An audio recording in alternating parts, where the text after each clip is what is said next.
Brian sweeps it to the left side and makes a move, leaves some defenders in their shoes, and dives into the end zone.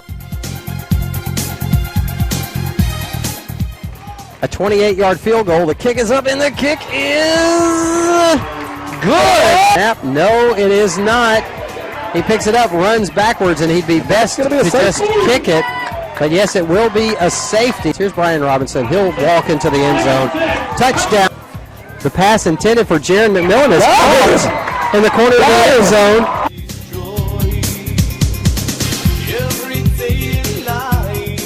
Hello and welcome to the Hillcrest Football Review with Coach Sam Adams. I'm Brent Jones, and we're here today, Coach, to talk about the big win over Selma Friday night. Now, ironically, the week before, we saw one of the most exciting football games we've ever seen, high school or any level, against Clay Chalkville.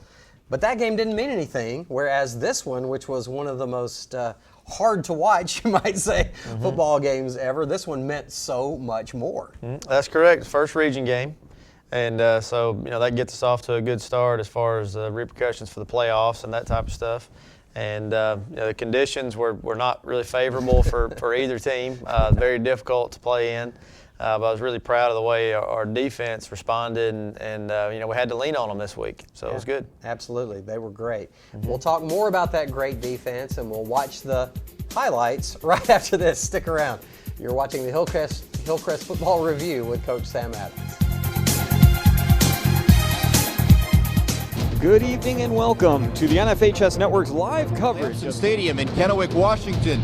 This is where legends are made. Beautiful Longmont, Colorado. We are ready and set for the Class 3A. Stage is set. Coming to you from Detroit, Michigan. We're in the heart of downtown Jackson, Mississippi, a Veterans Memorial High School in Southbury, Connecticut. We've got a great game here planned.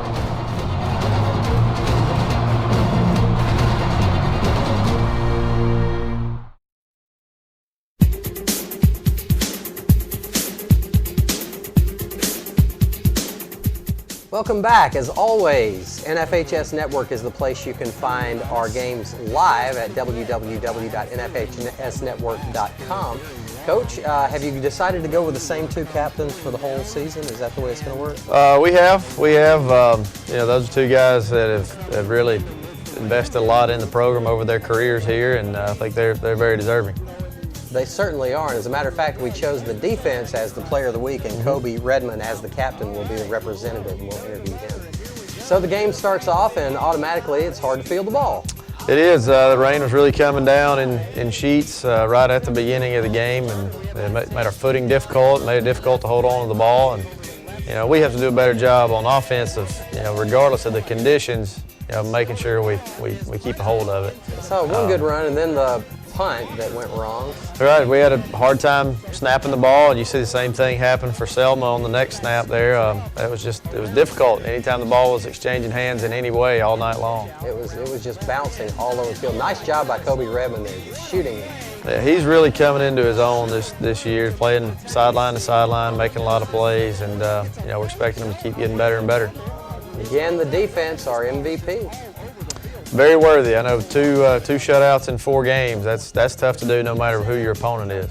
And you can even see the sheets of rain on our camera there coming in. It was the wind was a factor in addition to the rain. The ball was changing directions in the air when we did try to throw early on, and so we had to really overcome some adversity here. Right here, your offense comes up a little bit short on 4th down, but. Well, here actually we get this 4th down. Right. I'm sorry, I meant on it was 4th down, and you make it on 4th down on the quarterback sneak. Right. And here we get a negative play. Yeah, it makes it difficult, especially the way the field was set up. It's difficult to overcome those negative plays, and there we just got to do a better job of maintaining good ball security the whole time. Yeah, Brian fumbles it, and Selma takes over, and your offense was on the move a little bit at that point. Yep. Yeah, we had some positive plays there, and we're in good field position, and we just got to do a better job of holding on to the ball. But your defense comes through once again. They did. That was kind of the story of the night. A disappointing offensive drive, and then followed by a defensive stop. That was the way it was. This was really strange here. Yeah, that's we got a hand on the punt, and advance past the line of scrimmage, and the punting team can then advance that ball if it's past the line of scrimmage on a block. So that was a heads-up play by Selma. Right, so they take advantage of this and start driving a little bit, but again, your defense is able to stand up here in just a couple of minutes. The biggest thing I'm impressed with on our defense is there's not a lot of just solo tackles on this entire game. Most of the time, we've got multiple white helmets around the football, and that's good team defense. Right, absolutely. So here we get the ball back. And there's some nice runs here by Brian Robinson throughout this game. I think we kind of got spoiled last week expecting to see him break every one of them. Yeah. I mean, they committed a lot of guys in there, and you know, the difficulties throwing the ball kind of helped them out on defense a little bit. I've never seen a game with so much difficulty punting. Yeah. The way it was is as much as we try to get dry balls in the game, and we had a lot of footballs in the rotation, it was still difficult. By the time it gets spotted out there, the ball's always wet. And right here, after the messed up punt out of bounds, and they got such good field position, they got a chop block which backed him up 15 yards.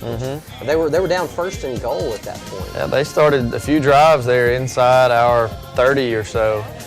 Our defense never got their heads down and just continued to play, and they made Selma go backwards for the majority of the night. Yeah, and 2 more penalties on this drive backs them up even further. This one, a holding call. So they come up with 4th and very, very long. I believe it was 4th and 23, somewhere around there. And I believe you're right. They had a offsetting penalty on the original 4th down there, but then our defense does a good job making the guy move around. He never could really get comfortable just sitting in the pocket and trying to throw.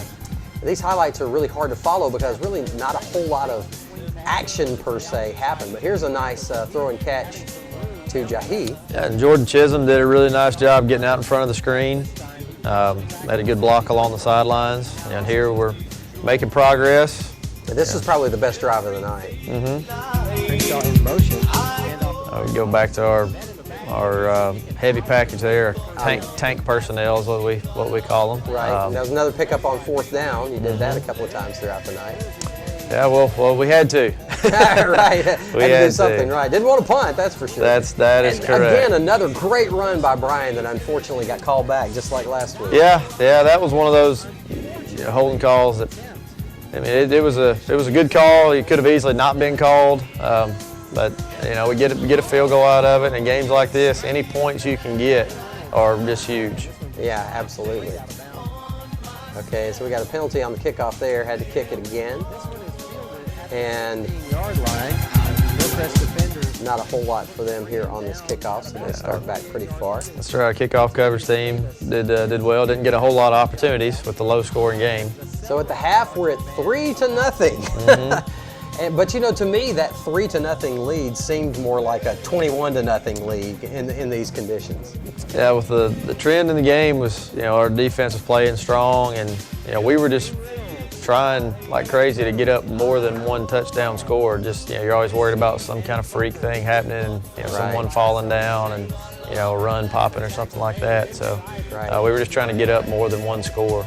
A good coverage by your kickoff team, and your defense holds once again and forces them to punt. And this was a huge play right here. It was. Did a good job of getting the safety there in the end zone and getting the ball right back to us.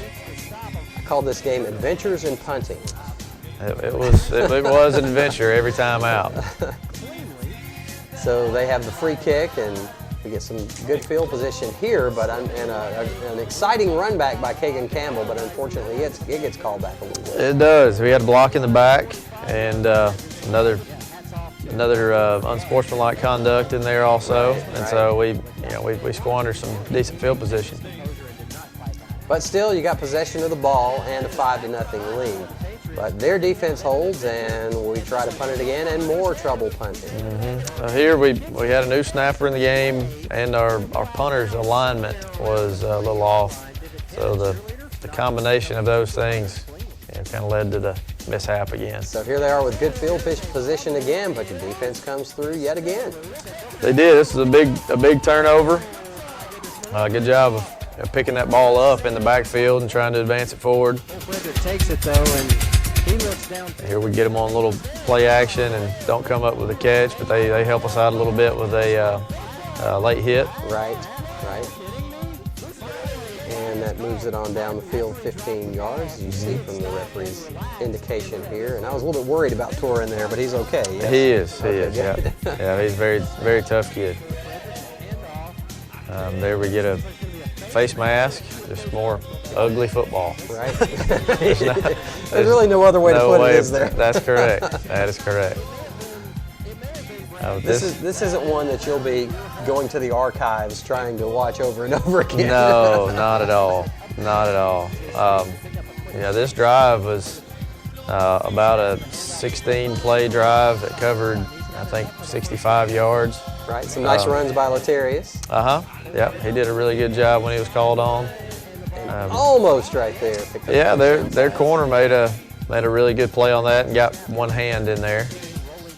And then the biggest play of the game, probably offensively. Yeah, with throw the curl in there to Cameron Oliver. It was a good throw and catch, and put us in good scoring position. And a couple of plays later, Brian takes it in. Yeah, we did a nice job running through some arm tackles there, and now we got a little breathing room. Now this might have been the most exciting play of the game on the two-point conversion. Yeah, we had a little tight end fall down play.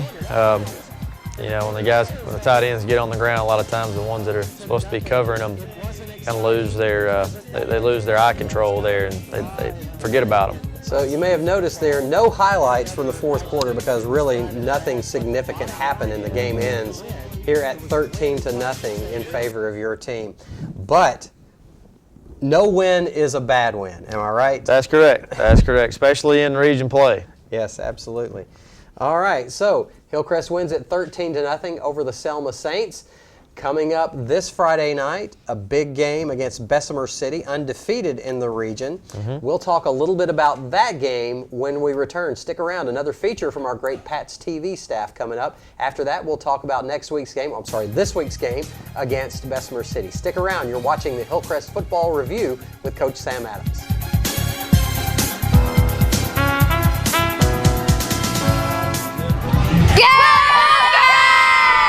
I'm here with Ashby Shelley, the co-captain of the cheerleading team. So how much hard work do y'all put into every football game? Well, we practice 2 times a week, 3:30 to 5:30, and we paint signs every day in 8th period. Okay. And what's the most rewarding part about being a cheerleader? It is being a leader for our school on and off the field. Okay.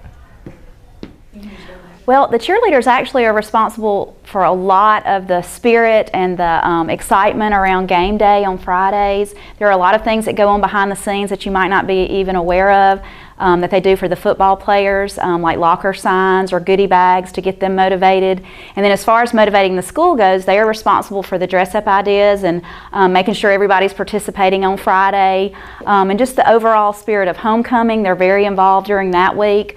From making signs or helping out their individual classes, and then of course the school spirit on Friday night, and we have an awesome group of student fans, and so their participation with the fans just creates an overall great atmosphere, especially on game day.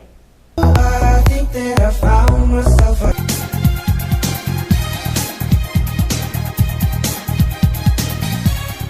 Welcome back to the Hillcrest Football Review with Coach Sam Adams. And Coach, before we move on and put that game in the past, let's get a quick summary of your thoughts on that one before we move ahead. Well, the best thing about it is that it is in the past. And we don't have to talk about it or think about it much longer. It'll just be a number in a record book from now on. That's right. That's right. By the end of the year, nobody will remember how we won it. They'll just remember that we won. Right. So. That's the most important thing. Okay. Now moving ahead.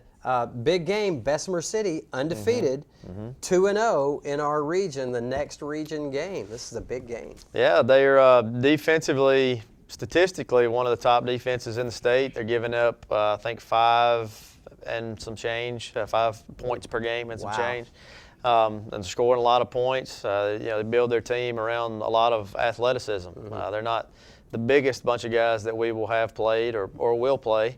but they really run to the ball well, and they've got a quarterback that's got a great arm. It's a move in from last year, and they're surrounded with some guys that can really go. So it should be a good matchup.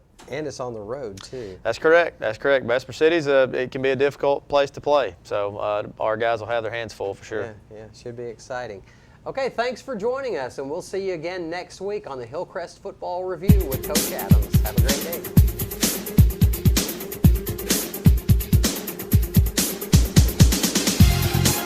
The pass intended for Jaron McMillan is caught in the corner of the end zone. It wasn't exciting. It wasn't that much fun. It was kind of blah and boring and ugly football. Many other adjectives to describe it, Brad. But the bottom line is it was a win.